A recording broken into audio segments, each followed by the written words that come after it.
বিবাহ এদের জড়ি আল্লাহ তাআলা এত পছন্দ করেছে, দুনিয়াতে বিবাহ হওয়ার আগে এদের আসমানে আল্লাহ তাআলা নিজে বিবাহ পড়িয়ে দিয়েছে। সুবহানাল্লাহ সুবহানাল্লাহ। হযরত আলী কে বলছেন যে আমি সমস্ত কিছু আগে বুঝে গেছিলাম যে তুমি কিসের জন্য এসেছো।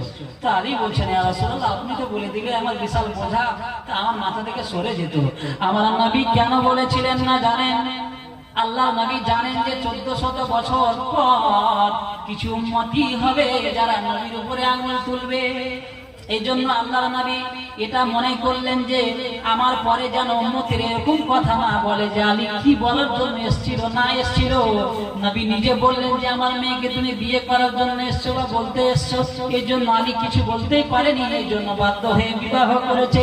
এই কথা যেন দুনিয়ার লোক পৃথিবীর লোক যেন না বলতে পারে। আমার নবী বলেন এই জন্য তোমার মুখ দ্বারায় আমি বলিয়ে দিলাম। সুবহানাল্লাহ। আমার নবী তো আলহামদুলিল্লাহ পড়লেন, কিন্তু এখনই ফাইনাল কথা হয়ে যায়নি যে তোমার সাথে বিয়ে দিয়েই দিব কি দিয়েই দিলাম। নবী দেখুন ক্যারেক্টার শিক্ষা দিচ্ছেন। দেখুন ফ্যামিলি বর্গ যারা ফ্যামিলি বাড়িতে মেয়ে আছে ছেলে আছে তারা ভালোবাসেন অবশ্যই কাজ দিবে এগুলো। তো আল্লাহ নবী কি করলেন? আলীকে ওখানে বললেন তুমি একটু দাঁড়াও বাবা। আলী সেখানে দাঁড়িয়ে গেলেন। আল্লাহর নবী ঘরে গেলেন, ফাতেমাকে ডাকলেন, ও মা ফাতেমা বলো না রে আলী তোমাকে বিয়ে করতে চাই, বিয়ের প্রস্তাব এনেছে, তুমি কি বিয়েতে রাজি আছো কি না মা বলো। হযরতে আলীর নাম যেমনই ফাতেমা শুনেছেন, হযরতে ফাতেমা কি বলছেন দেখুন। হযরতে ফাতেমা বলেন আব্বা জান জিন্দেগিতে কোনো ছেলের দিকে তাকাইনি, জীবনে কোনো ছেলের সাথে কথা বলিনি। ইয়া রাসূলুল্লাহ ইয়া হাবিবাল্লাহ আমার কোনো মতামত নেই, আপনি যেটা চাইবেন সেটাই আমি। মা ফাতেমা কে যেমন জিজ্ঞাসা করলেন, ফাতেমা হ্যাঁ ও বললেন না, না ও বললেন না।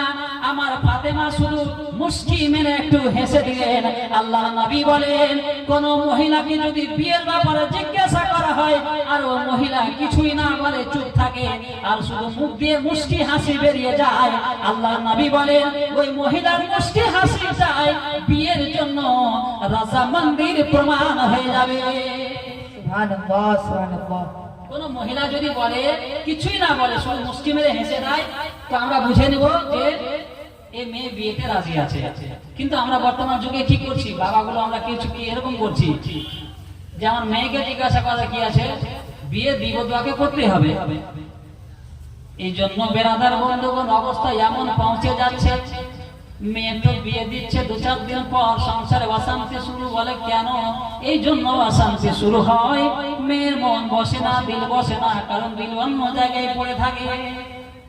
আল্লাহর নবী এর জন্য 1400 বছর আগে বুঝিয়ে দিলেন বিশ্ববাসীরা শোনো, তোমার মেয়ে যখন কোন জায়গায় বিয়ে দেবে তোমার মেয়ের মতামত অবশ্যই তুমি নিয়ে না।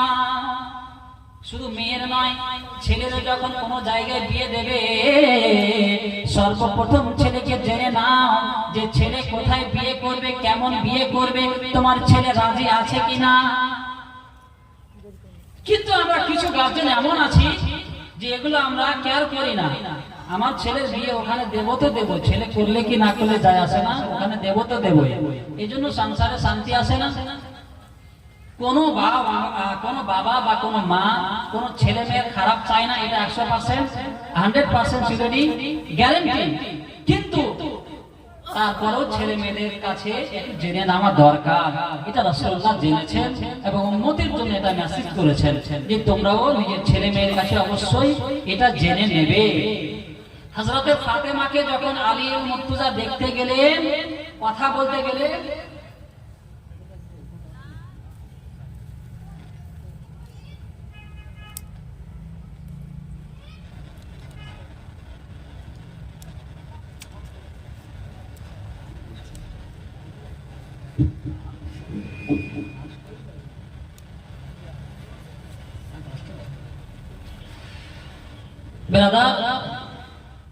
তো হযরতে ফাতেমাতুজ জাহরা রাদিয়াল্লাহু তাআলা আনহাকে যখন দেখার জন্য এসেছিল তো এমন সিস্টেম ছিল যে চেহারা দেখবে এরকম কোনো ব্যাপার ছিল না। আমি একটু আগে বললাম যে শুধু চেহারাটা ওই দেখতে পাবে যে নিজে বিয়ে